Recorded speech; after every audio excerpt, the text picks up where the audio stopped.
pro basketball. But no story was more inspiring than that of Chicago's Michael Jordan, who 3 games into the season broke his foot, missed most of the season in lengthy rehabilitation, and came back against the wishes of Bulls management. Then in the playoffs, Jordan broke Elgin Baylor's single-game scoring record, cashing in for 63 points against the Celtics. Bill Walton emerged from semi-retirement to become the NBA's top 6th man in his finest hour since the 70s glory days in Portland. Walton blended in quickly with a Celtic team which lost to Portland in early December in Boston Garden.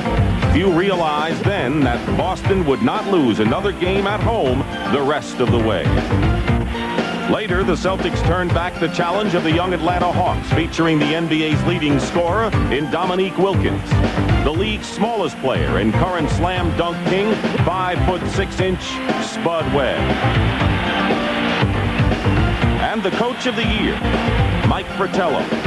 But in 5 playoff games, the Hawks came up short against the Celtics.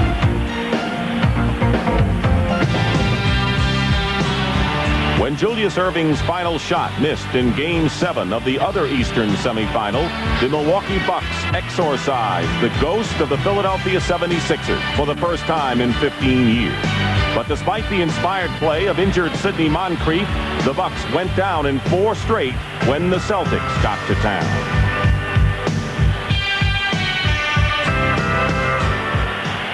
1986 will also be remembered as the year the world champion Lakers faced their toughest Western challenge in memory.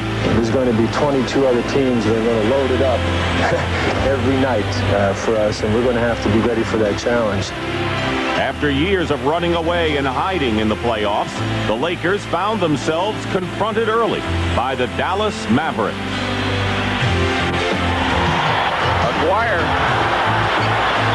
drives, misses it. Ball is free on the floor.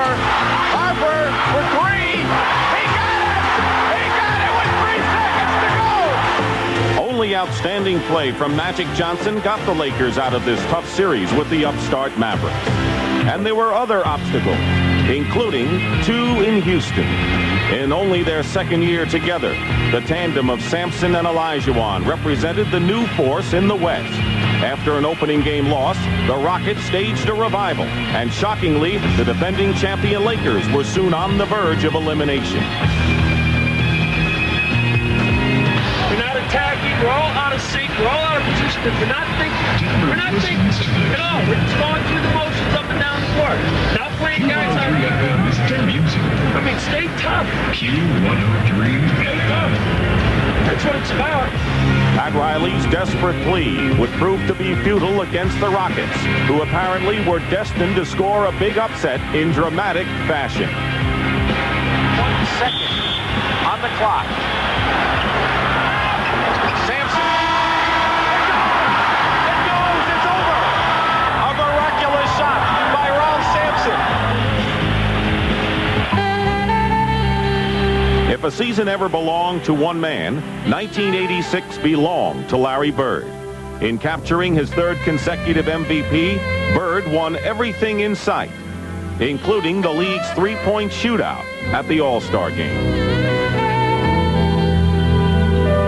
The final series against Houston also belonged to Larry Bird, who was never less than inspiring through the 6 games.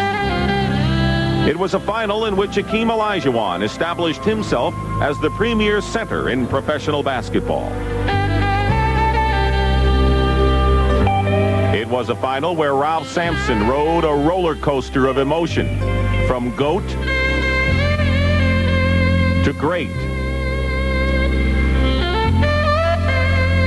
to frustration and fight, and to a reappearance in Boston Garden for Game 6, where the Celtics' Kevin McHale overwhelmed him and ended the series.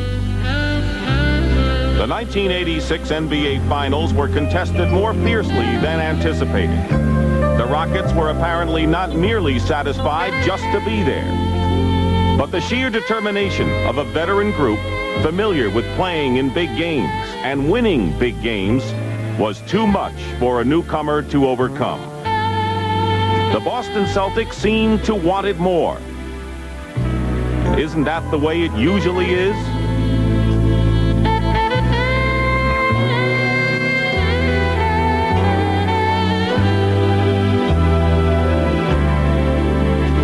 The 1986 NBA season, color it green.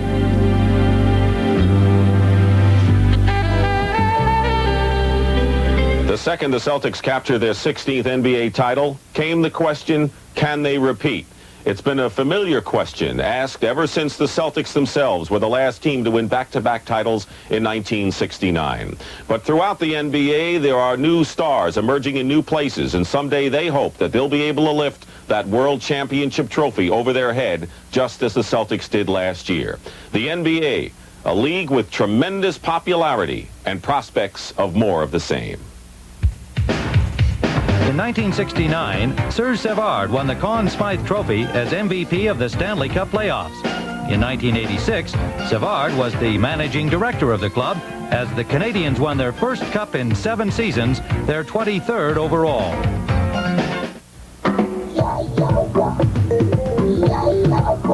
The idea came in on a cool wave from Australia.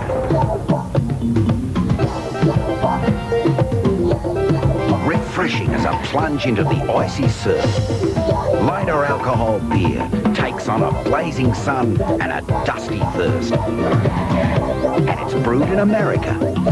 LA beer from Anheuser-Busch, the cool way to kill a hot thirst. Looking out for #1. Looking out for #1. Toyota, looking out for you with the Toyota 4x4 Turbo. The only gas turbo. The turbo tough enough to take you where you want to go. Looking out for #1. Looking out for you has made Toyota #1 in compact truck sales and #1 in truck satisfaction. Who could ask for anything more? Nothing's missing. I can't believe it. Low salt premium saltines. They taste so good you can't believe they're low salt. I can't tell the difference. Due to a special baking process, low salt premium has 40% less salt. But still has salt on top. Yeah.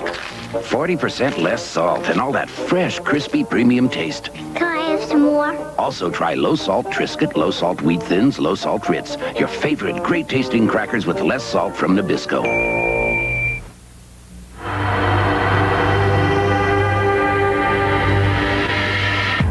Back in 1964, Arkansas was national champion. Frank Broyles was the architect and mastermind, but he had some talented young help. An assistant coach named Barry Switzer. He was either out recruiting or looking at films, or maybe he was just plain camera shy. I don't really know. Anyway, he's not in this picture. But see if you recognize number 60 right next to me. That's Jimmy Johnson. Switzer and Johnson. Over 20 years later, they were still battling to be #1. Jim Nance has that story and the rest of the year in college football. This is the city of Miami, a cosmopolitan metropolis, center of international trade, and a new wave type city where the pursuit of vice is legendary. The city of Miami was the stage for the real story in college football this year. It was here where 3 teams battled for national supremacy. In fact, here in the Orange Bowl, on the first day of the year, a national champion was crowned. It was Joe Paterno, an unbeaten Penn State, against Barry Switzer and Oklahoma, which had lost only once. To Miami, of course.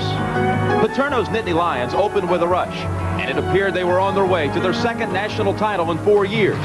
But Jamel Holloway had other ideas, and this 71-yard bomb to tight end Keith Jackson turned the game around.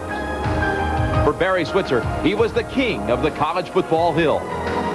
It's always great when the final seconds tick down on the clock on January the 1st here, and you're on the long end of the scoreboard and you've won a national championship. That's what I remember about this place. It's the home of the Sooners, and we play for the national championship here. Switzer was still riding high as fall came around. His Sooners were clearly the team to beat. And lest you forget that, All-America linebacker Brian Bosworth was always turning up someplace to remind you. The Boz was a happening on the college football scene, taking a page from the Bears' outspoken leader, Jim McMahon. Bosworth was as brutally blunt off the field as he was on it. I basically say don't be afraid to be yourself. Don't conform to society. You can be your own person and still be accepted. For Bosworth and his coach Switzer, there was a score to be settled with Jimmy Johnson at number 2, Miami. It was only September, but here in the Orange Bowl, there was the feel of a national championship showdown. It was the rematch, Oklahoma against Miami. The eye of the Hurricanes was quarterback Vinny Testaverde, and he would duel with the Boz for the #1 ranking and possibly even the Heisman Trophy. Containing Testaverde is our biggest concern, but intimidating and destroying is our primary goal. Testaverde again eludes a tackler. But Boz and the Sooners' vaunted defense could not contain Testaverde. Scrambling back and still trying to make a gain. What a remarkable running performance by the Hurricane quarterback. In an unforgettable performance, Vinny Testaverde scorched the Sooner secondary. And for the second straight year, Miami emerged triumphant. From that point on, there was no catching the Hurricanes. And for the Testaverdes, the race for college football's top individual honor, the Heisman Trophy, was won before the end of September.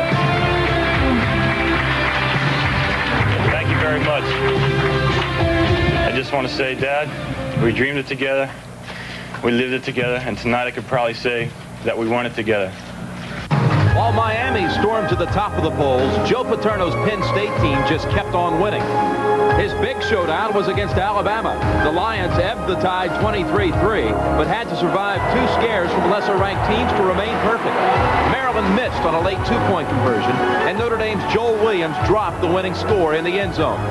That play, in a certain sense, also typified the season for the Fighting Irish.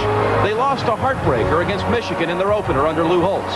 But on the last play of the season, perhaps it was poetic justice, they connected on a field goal to beat Southern Cal. At long last, Lou Holtz was waking up the echoes. There is a mistake about Notre Dame, but you can't describe it. You can feel it, you can experience it, and it's real. Michigan also had a mystique about it this year. The Wolverines were in the grasp of a national championship, but Minnesota caught them napping in the year's biggest upset. But the Wolverines will go to the Rose Bowl still, and this year for the first time the Pac-10 will be represented by Arizona State. While John Cooper was fulfilling a dream, there were coaches for whom 1986 was a nightmare. One was Fred Akers, who was let go at Texas. This was my 19th year with the University of Texas. And, you know, that's quite an investment for me and my family. So I wouldn't say it's a relief. But it's certainly not the end of the world. Akers has since taken the job at Purdue, where Leon Burtnett is out. Other coaches moving on included Joe Kapp of Cal, Bobby Collins of scandal-plagued SMU, and Ted Tollner at USC.